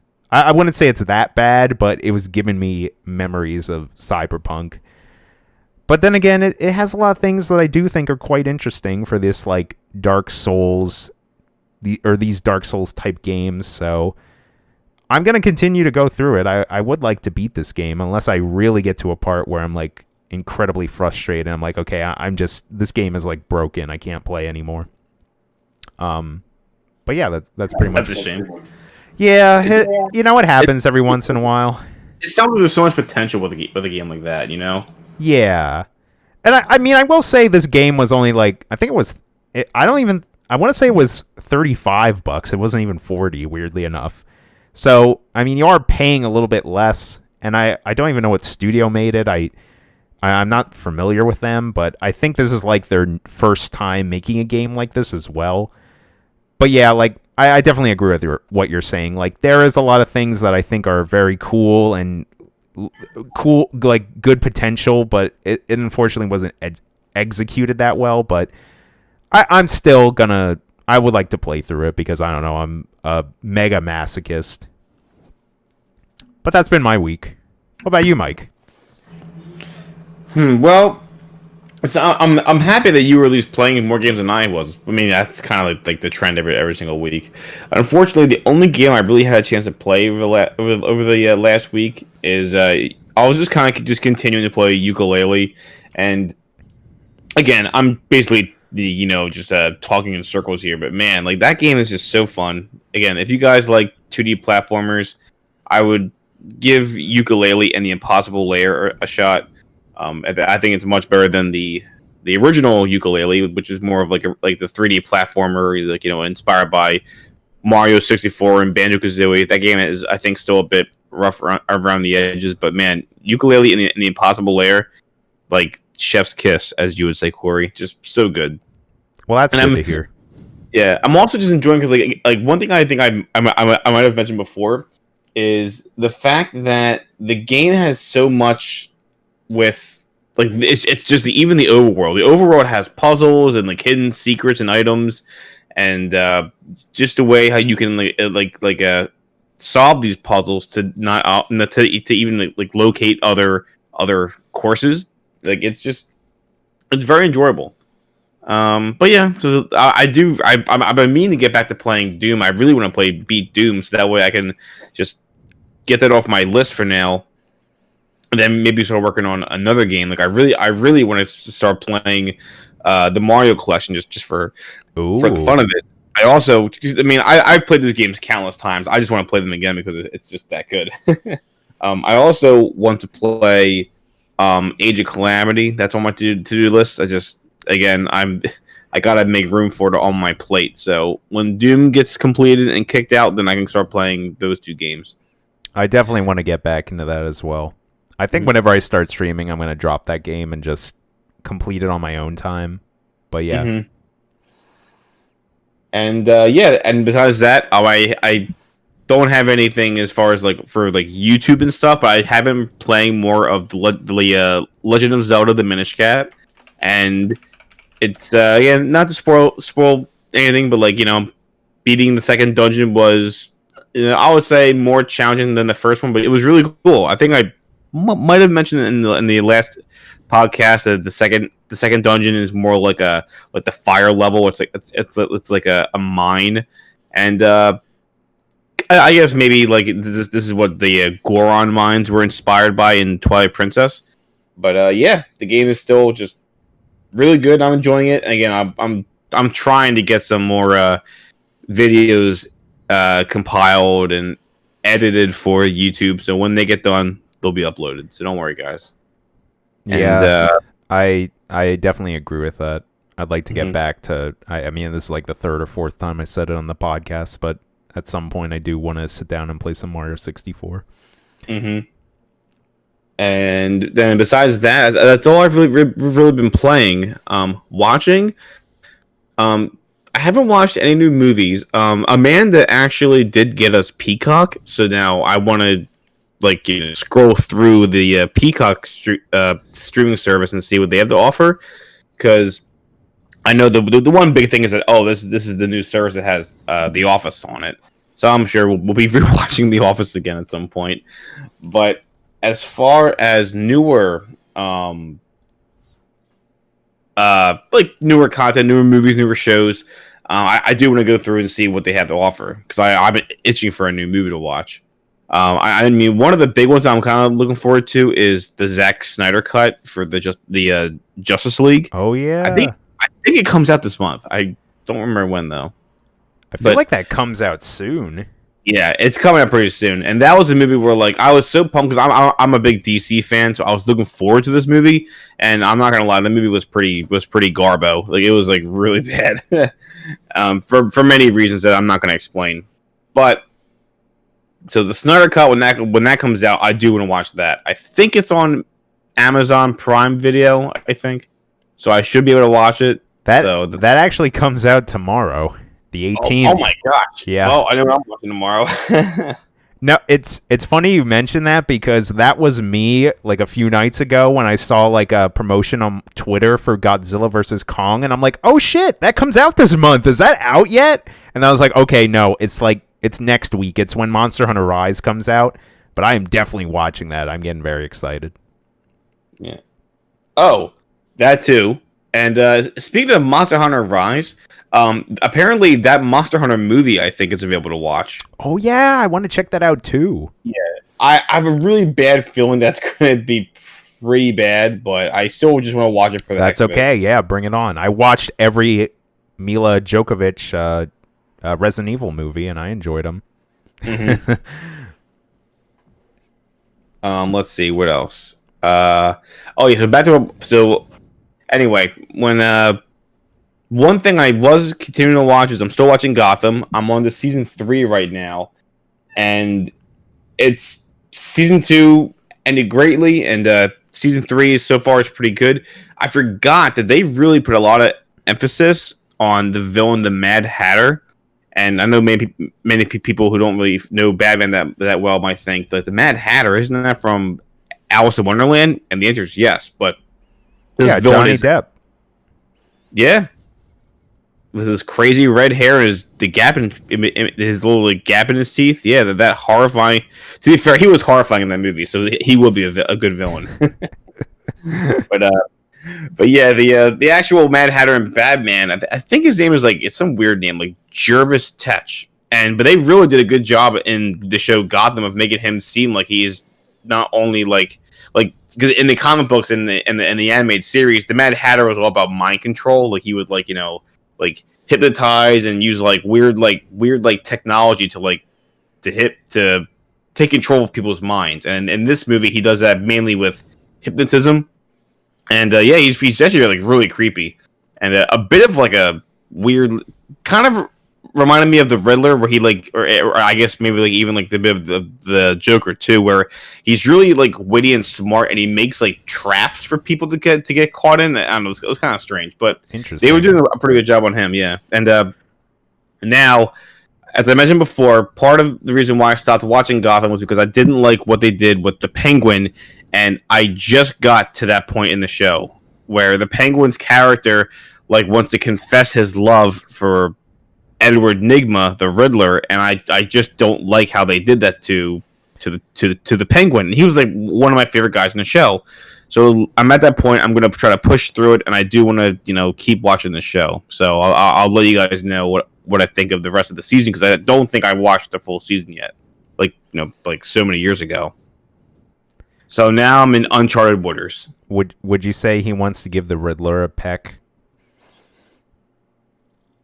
Corey, come on.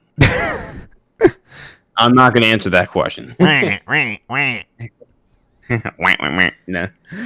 I mean, here at Level With Me, we all realize there's only one true Penguin, and that's Danny DeVito. That is true. Any character that has been played by Danny DeVito, that is always the best incarnation of that character. Oh man, that just ignited a memory in my brain where for some reason every time I went to my local FYE in my mall, remember FYE guys?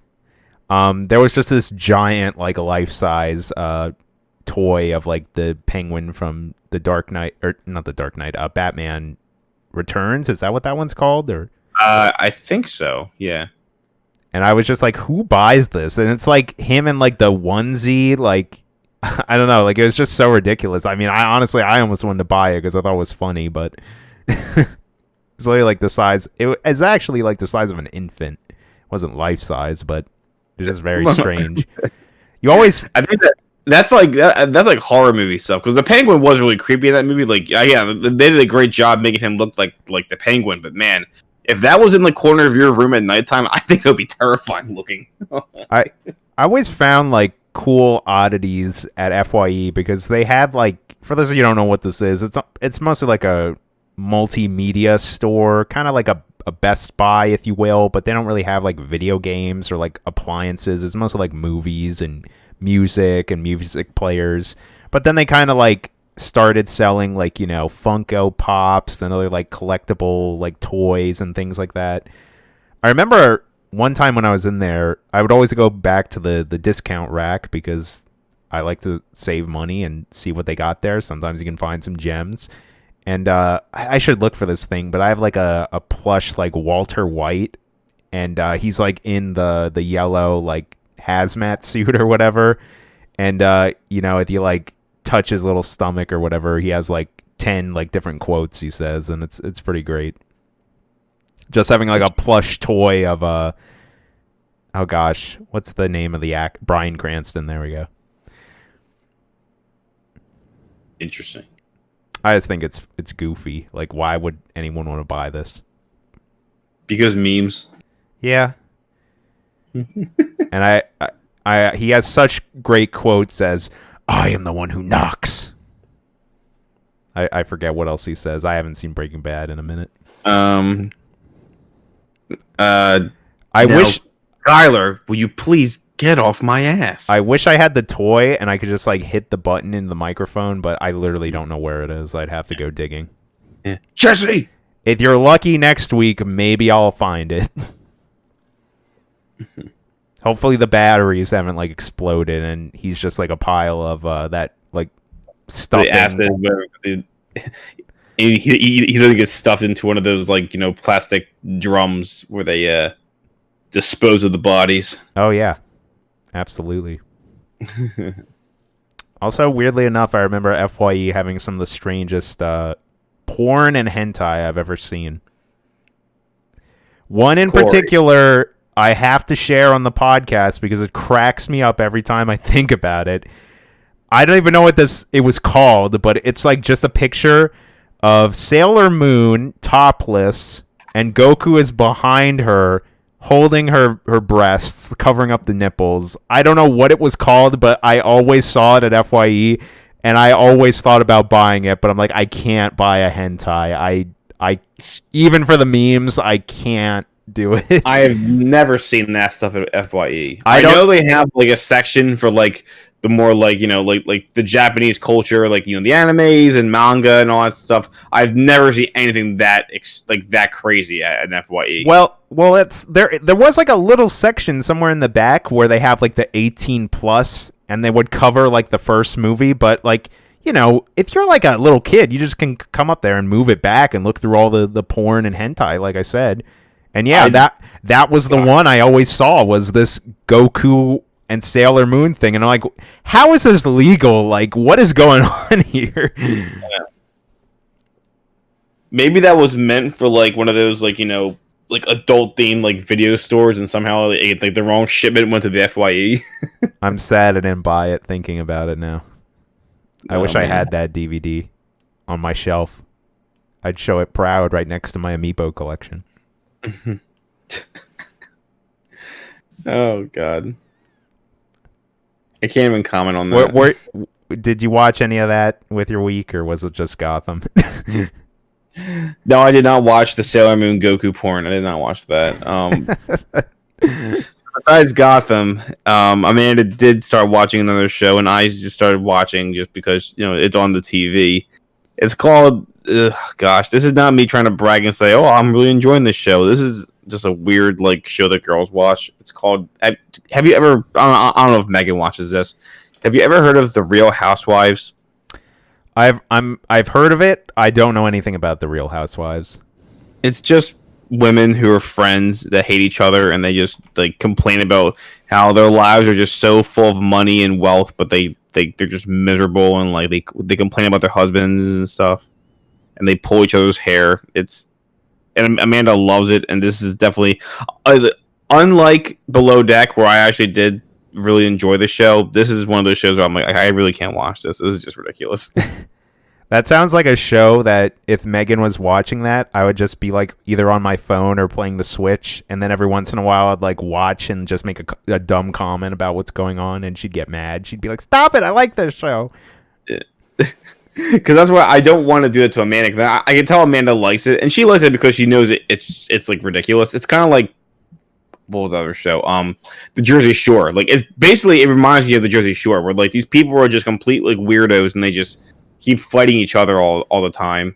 And the only enjoyment I get out of it is making fun of it. Yeah, I get that. I would never Below Deck. I would actually put it on the watch. I would never put the show on the watch. It's not a show I like.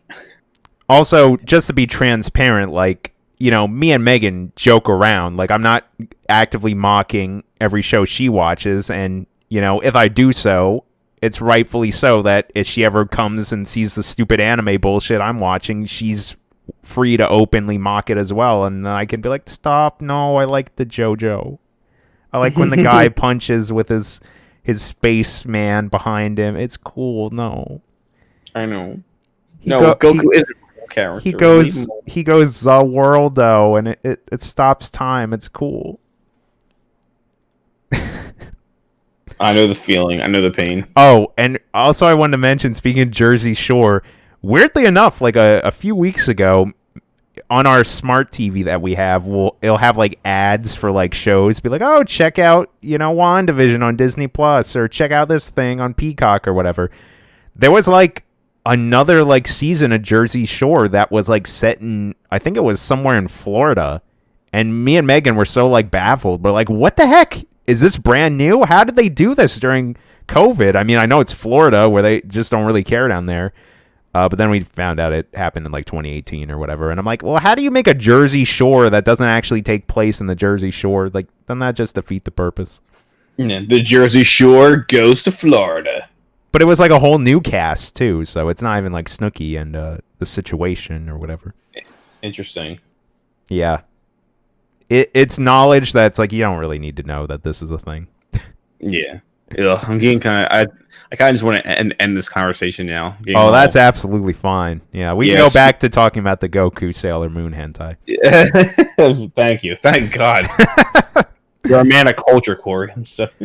But with that being said, I believe we're done with our second segment. Okay. Yep, we're done. And now we're going to move on to our last segment of the show, where we want your answers. You want to take this part away, Mike? Of course. So we'd kind of been changing up a little bit before. We would have you guys, send us a message, whether it be questions, just things that you want to have us answer on the podcast. And you could, always, send these questions to us via our Instagram or on the Level With Me email, which is levelwithmepodcast@gmail.com. And that's still a thing. You guys can always reach out to us. We would love to hear from you guys. But we wanted to be a bit more proactive, and so we've been doing questions on Instagram where we actually just ask a question and want your answers. Because apparently a lot of you guys are very shy, you silly gooses. Anyway, it's understandable. Last week we actually didn't get a chance to actually give a shout out to our one guy who did answer the question that we put up, And that question was, what was the very first video game system you ever played? And I have to give a good shout out to Grew Up on that on Instagram. He mentioned the very first one he ever played was the Atari 2600. So, wow. So he's an old man. He's an old man. Back in my day, graphics were just 1 pixel. Mm-hmm. Back in my day, we played with a stick in the sand. That was how we played Pong. The graphics of Jax were so good. Jax. The marbles were so crisp. They were 120 FPS. Stop. Grew Up on that also mentioned that the very first console he ever owned properly was the Sega Master System, which is pretty cool. I don't hear that. I don't hear that one very often anymore. Okay, so I just was on a podcast with a fellow from Europe. Isn't the Master System the European version of the Genesis or the? Isn't it's something like that, right? I believe. I want to say you're right, but I actually think the Master System came out like before the Genesis. I think the Genesis hit big in the United States. You know what, guys? That's something I have to look up myself. I'm looking it up right now. Yeah, because I heard that there were Sonic games on the Master System, and that's why I thought like, well, I'm pretty sure Sega's first incarnation of Sonic was on the Genesis with Sonic number 1. So. I have to double check exactly what was on the Master System. Yeah, I'm a little unfamiliar with like the Sega retro platforms. I mean, I'm honestly a little unfamiliar with most of the retro video games because I really only played around like Game Boy Color, a little bit of like N64 and PlayStation era. No, okay, I'm on Wikipedia right now and it's saying that both the North American and European models were just called the Master System, but they did look different. And then the Genesis, it almost looks like they were also. Oh, hang on, maybe they didn't have the Genesis in in Europe. Okay, now I'm getting really confused. Maybe this can be a question for next week. Yeah, maybe you're right. All right, but thank you, Grow Up on that. Yeah, thank you. Yeah, we appreciate it, man. And so that was from last week. Again, I wanted to make sure we gave Grew Up on that his due diligence. And then this week we asked another fun question we asked, what is your favorite video game company? And obviously, I only gave 3 answers, but you could always like give us another one. For example, go ahead, Corey. I was gonna say if I just chime in quick, I believe I found it. It says here. In 1993, Sega introduced a smaller, lighter version of the console known as the Mega Drive 2 in Japan, Europe, and Australia. So I believe it was the Mega Drive or the Mega Drive 2. Well, that was a slimmer model, so okay, I don't know. Never mind. So it was after the Genesis, the Master System. Well, no, the Master System was basically like the NES, and then it was Genesis. Oh, okay. Yeah, okay. That makes more sense then. All right, never mind. Yeah, so continue about the different video game consoles. No, it's okay. I actually wanted to know that. But yeah, so this week our question was, what is your favorite video game company? Now, unfortunately, this is not Twitter where you can just make like the poll as big as you want. So on Instagram, I had to use a quiz feature and basically give... but I probably should have actually done this properly. I think I kind of goofed up here. So I had options where you can... Basically, I want anybody just to answer it, but that I figured like by doing this in like the quiz feature, it'll make it easier for people to answer it. So I asked, is your favorite gaming company Microsoft, Sony, or Nintendo? And obviously, you could have said Sega. They are a game company. And there's many others that I obviously can't think. There's a Commodore 64. From Software, Konami. Well, I mean, they don't make games anymore, so. Yeah.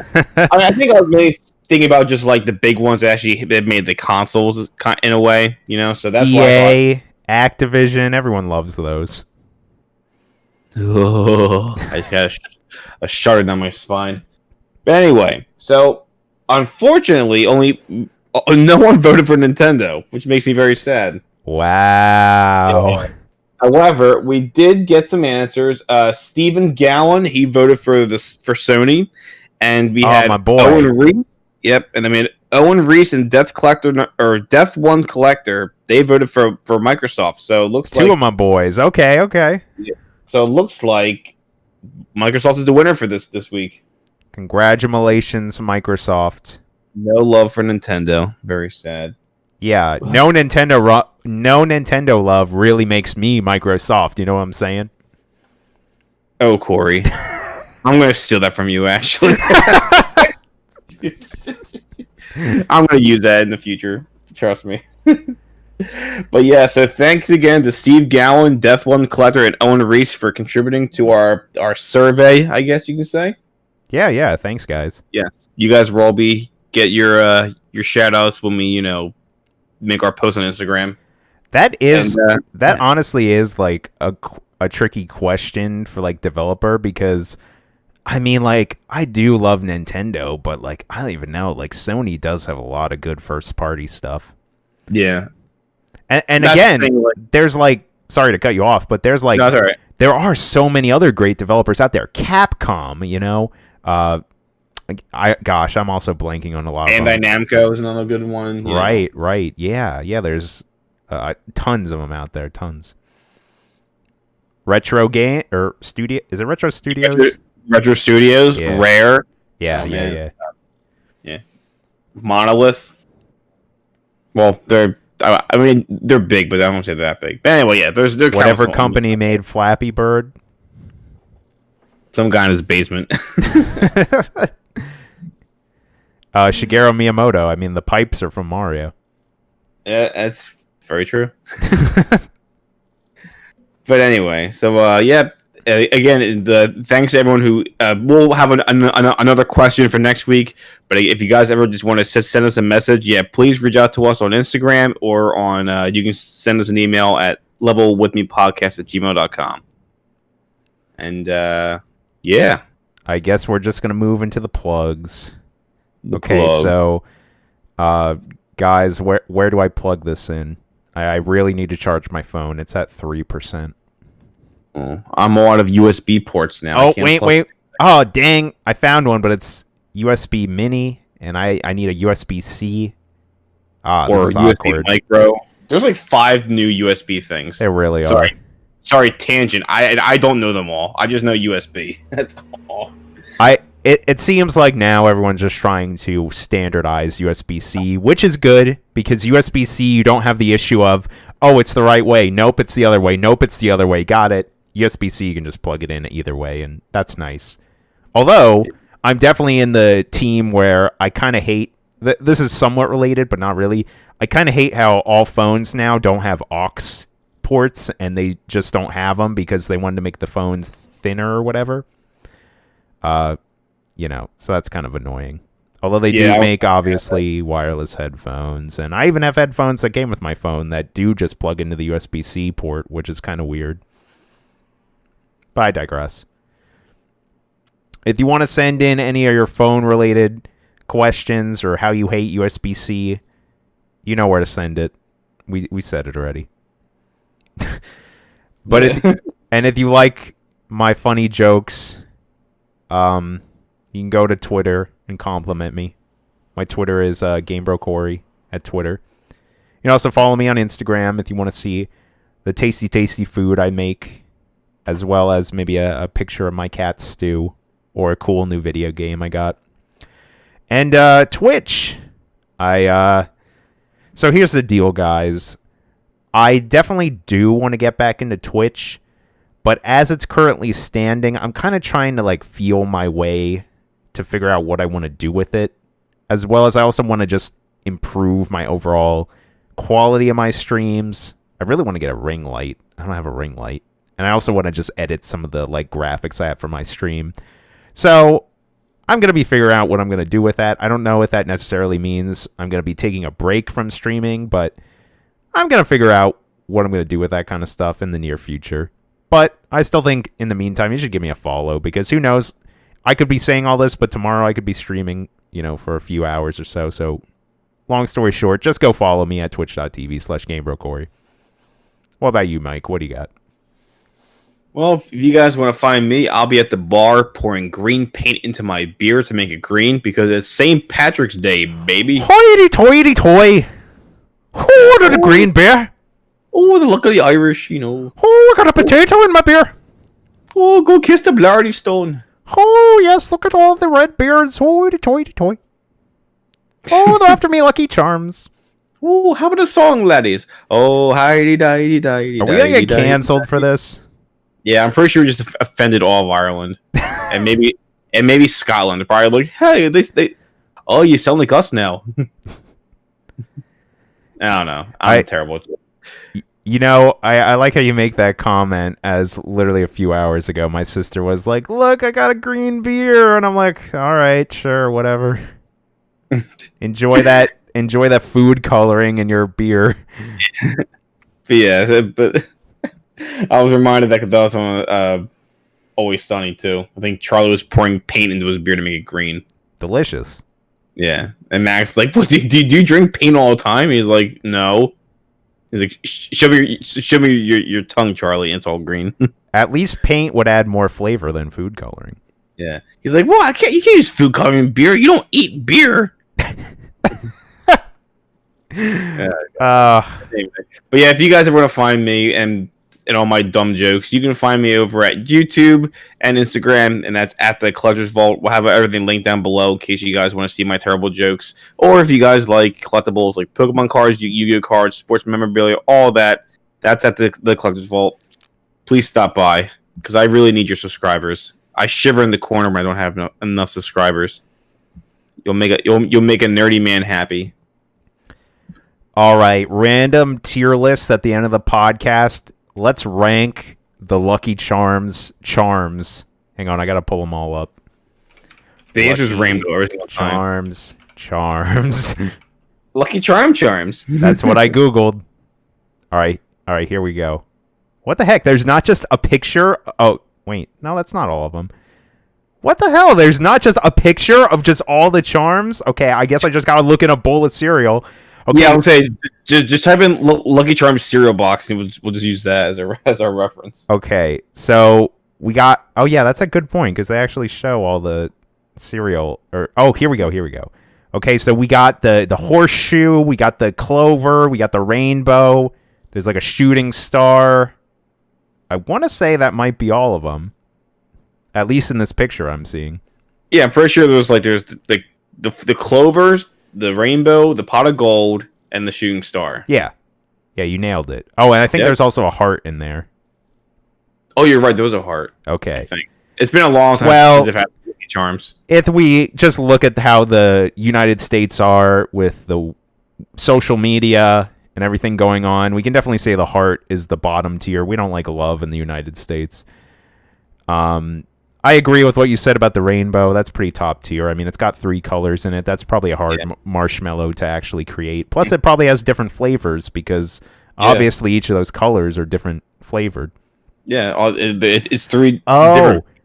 Also looking at these, there's also a moon, a little like blue half moon.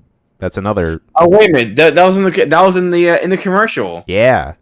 Yeah, pots of gold, rainbows, and the red balloons. They're balloons. That's what it was. They're balloons, not hearts. Wait. Something, and blue moons. Pots of gold, rainbows, and the red balloons. You better not sing it. We're not going to get DMCA claimed. Oh, not again. Oh, okay. Why is there not just a picture of all the charms so I can just look at them all? It's probably because I'm using Bing. Shout outs to me being silly for using Bing, but yes, you have to go use the all knowing and all powerful Google. Come on. Okay, no, here they actually just have them. Okay, I'm going on Lucky Charms official website. Okay, LuckyCharms.com. Okay, this is the thing. I'm gonna link it to you right now, and it has them all, and it has literally like what each of the things mean. Like right here, it says heart charm gives life to objects.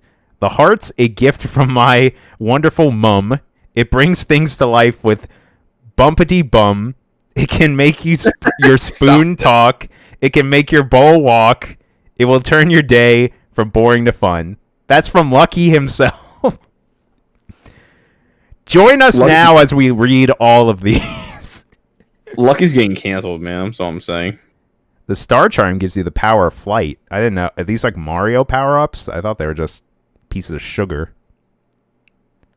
Man, I'm about to just go jump out of a window after I have a bowl of cereal now.